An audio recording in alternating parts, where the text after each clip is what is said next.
Alright,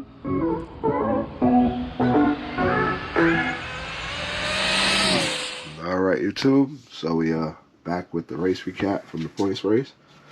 So it was Saturday. When I got there Saturday, I was testing this car all day. We got there like 12, race started at 6. Right before the races, I changed my opinion, and the car just wouldn't even go down no more. And I ain't have enough time to like dial it back, so I end up using the my Camaro. So I'm gonna just go through this car real quick, show y'all what I did to it. So since that day, so I had to add this to the back because this was just, it was just playing too much. Now it's solid. Then what else we did here? So the servo used to be here in the middle. The battery used to run across here. Everything used to be further back. So my boy Benji, his car, he told me, look at my car. And his servo was mounted on the side, but it came like that. So all I had to do was put one hole here to hold a bracket and the other hole mounted up. So I put my servo here. Now I can run my battery more up front. I moved the ESC up more and everything else up more. So should give me more stability. I tested it. I'll show y'all some test runs from this already, how it's set up. I'll show you how it started, how it ended.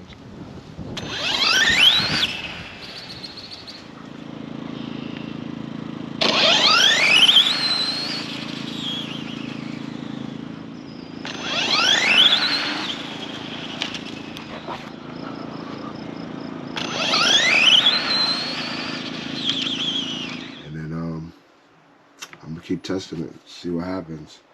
It's a work in progress. It's definitely a new setup with the front right here, but we're gonna get it right. But let me get the other car on the table and then we'll go from there. Alright, so what I did with the inside of here was I had the cat pack sitting up here. I dropped the cat pack down further.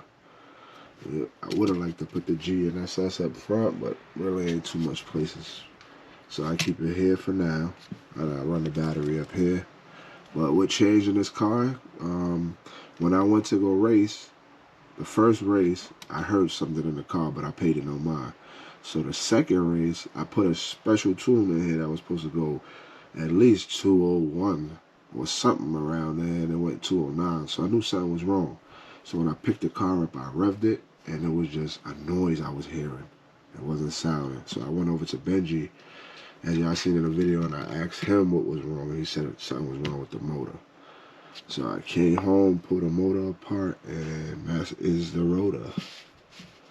This is the 3.0 I had in there. And this must have happened about 2 weeks ago, because this car has been doing that same noise, but I just figured it was something either stuck, like a little pebble stuck in the gear or something like that. But this, even inside the motor, I'm gonna show y'all. Hopefully I can see that, but even, hold up, let me get in there. Even inside the motor, it looked like it ate away from it doing that so much. Y'all can see that. But yeah, I don't think this motor's repairable. But, so now I gotta deal with a 2.5, and this is like a whole new learning curve again. So we trying to get right. Well, I'm gonna show y'all some test hits from this one too as well, because I took it out already just to make sure. Alright, YouTube, so I had on the air reactions, and it kept pulling this car. So right now I'm gonna just try the blue dot reactions on bead locks. Hopefully they don't pull off, but let's see what happens anyway. Set up the GNSS. Drag.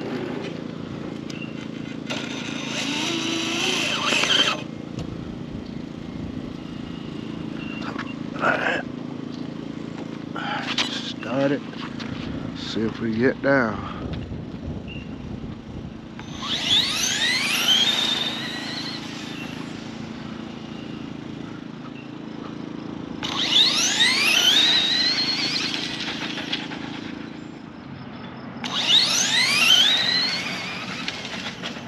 Anyway, yeah, I'm trying to get, I gotta get back stable with this motor so we can get this car back and keep Josh off our back on the list race. So I'll be out. Hopefully tomorrow we can get out and test, see if I can get it better, and then we'll go from there. But other than that, right now the 2.5. I definitely want back a 3.0. We'll see. We'll see. Anybody got a 3.0 out there? Let me know. All right. Yeah, the 2.5 has enough power if you know how to tame it. But my 3.0, I had it set exactly where I needed.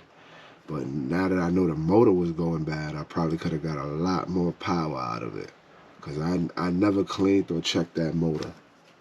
So that was just my problem. And I just redid the 2.5. This is the 13.0 rotor that was in there. And I don't know if I ever showed y'all this. So I drove this car for a while and didn't know what was wrong with it. It used to just act up. Give me 1 second. Let me see if I can get this out of here. It used to act up and make funny noises. I never knew what it was. So then I took the rotor off, and right in there, if y'all see, right at the bottom right here, this piece caved in. Never seen it before, but it caved in. The rotor's still good, but right here it caved in. And it just kept falling short in the motor. So I had a 12.5 I ordered a while back, and I put it in there. So we won't have as much torque as we should off the line, but we'll get there. I gotta work with what I got.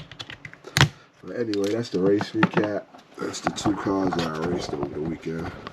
This one, and I know why this one was acting up. So hopefully I can get it back in the right range, and we'll go from there. Also, give me a second. I haven't got a chance yet to change it over, but I want to shout out to Jared Taylor. Hopefully I said the name right. He sent me a bunch of floating body mounts. I'm gonna be trying those out. I think they connect up here. I think they came out. All this got to get taken off because the floating body mounts we'll learn how to do it. But shout out to him. Appreciate it. And we'll be testing. I don't know if I'll put it on before tomorrow, but we'll definitely get this car up and running and see how it do. So, all right, guys, stay tuned.